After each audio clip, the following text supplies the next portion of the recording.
Hello friends, welcome to my channel. આજે આપણે બનાવવાના છીએ એનર્જી ડ્રિંક કુલિંગ પાવડર. તો ચલો શરૂઆત કરીશું. તો સૌ પ્રથમ અહીંયા મિક્સર જાર લેવાની છે.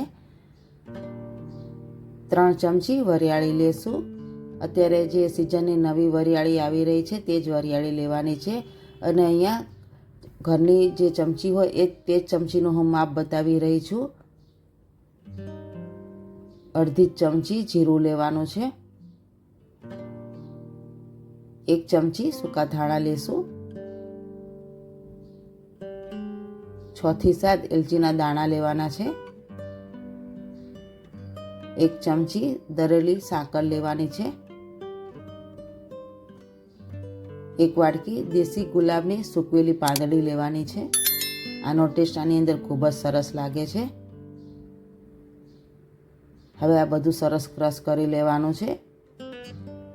આ બધી જ વસ્તુ શરીરને ઠંડક આપનારી છે. તો ફ્રેન્ડ્સ, અહીંયા સરસ મજાનો પાવડર તૈયાર થઈ ગયો છે.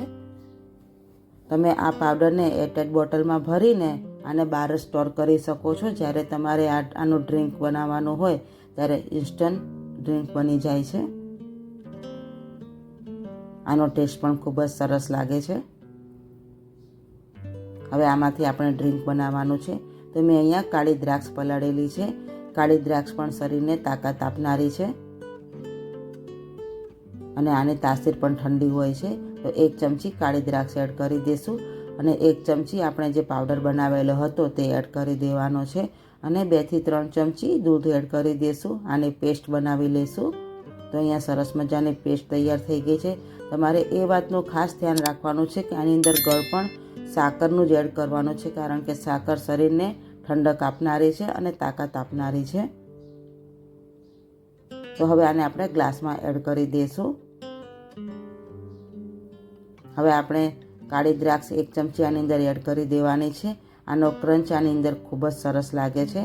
અહીંયા મેં તકમરિયા પલાળેલા છે, તો 1 ચમચી તકમરિયા એડ કરી દઈશું. તકમરિયા પણ શરીરને ઠંડક આપનારા છે. અને આની અંદર દૂધ એડ કરી દઈશું. તો અહીંયા આપણું ફટાફટ એનર્જી ડ્રિંક તૈયાર થઈ ગયું છે.